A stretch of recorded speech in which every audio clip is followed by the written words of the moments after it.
আল্লাহর প্রতি গভীর আনুগত্য ও সর্বোচ্চ ত্যাগের মহিমায় ভাস্বর ঈদুল আজহা। ঈদ মানে খুশি, ঈদ মানে আনন্দ। মুসলিমদের জীবনে বছরে দুটি খুশির দিনের একটি ঈদুল আজহা।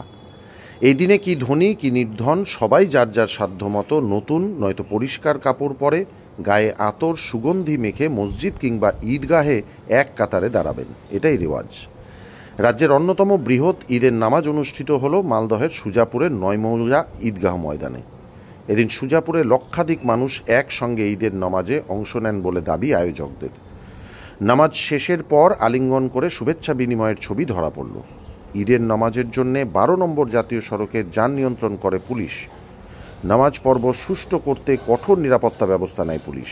দেশের জন্য যে সমস্ত বীর জওয়ানরা শহীদ হয়েছেন তাদের এবং সকলের শান্তি কামনা করে দেশবাসীর মঙ্গল কামনা করার কথা জানালেন সুজাপুর নয়মৌজা ঈদগাহের ইমাম মোহাম্মদ আসাদুল্লাহ। আমাদের ঈদুল আজহা প্রতি বছরই পালিত হয়। আজকে ঈদুল আজহার নামাজ এই নয়মৌজা ঈদগাহ মাঠে পালিত হলো। খুব শান্তির সঙ্গে প্রশাসনিকভাবে আমাদের খুব তারা তাদের নিগরানিতে তাদের পরামর্শে প্রতিটা মানুষকে আজকের দিনে বার্তা দিতে চায়।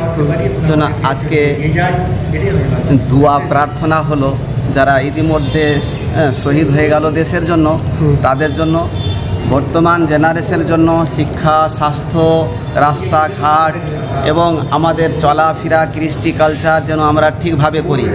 যেরকম আন্তরিকতা লাগবে সেরকম বাহ্যিক দৃশ্যও লাগবে, বাহ্যিক দিকটাও লাগবে। দুটা দিক নিয়ে আল্লাহ পাক স্রষ্টা ইহকাল এবং পরকালকে বানিয়েছেন। একটা স্বর্গীয় জীবন বানিয়েছেন, একটা নরকীয় জীবন বানিয়েছেন। এদিকে লক্ষ্য রেখেই যেন আমরা সুন্দরভাবে চলাফেরা করে আজকে দেশবাসী দেশের জন্য দশের জন্য সুন্দরভাবে চলাফেরা করে প্রশংসিত হয়ে যেন আখিরাতের জীবনে, পরলৌকিক জীবনে, স্বর্গীয় জীবনে যেন আমরা যেতে পারি, আল্লাহর নৈকট্য লাভ করতে পারি। আজকের দিনে স্বাধীনভাবে চলাফেরা করছি, সেভাবে শান্তি শৃঙ্খলাভাবে আমরা দেশবাসী ইনশাআল্লাহ থাকব। আজকে পবিত্র ঈদুল আজহার দিন। আজকে বিশ্ববাসীর জন্য আমরা এই পবিত্র ঈদগাহ ময়দান, নয়মৌজা ঈদগাহ ময়দান সুজাপুর, পশ্চিমবঙ্গের বৃহত্তম ঈদগাহ জামাত, নিজের জায়গায় জামাত অনুষ্ঠিত হয়।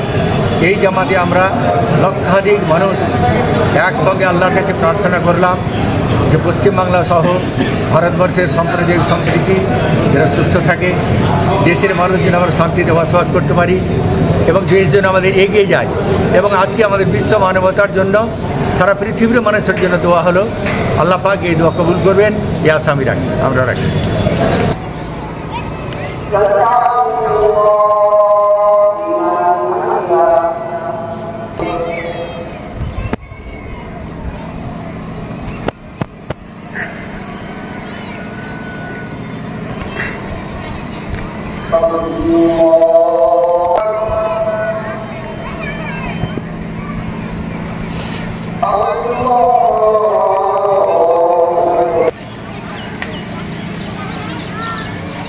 মালদা কালিয়াচক থেকে ঝন্টু মণ্ডলের রিপোর্ট, সংবাদ বাংলা টিভি।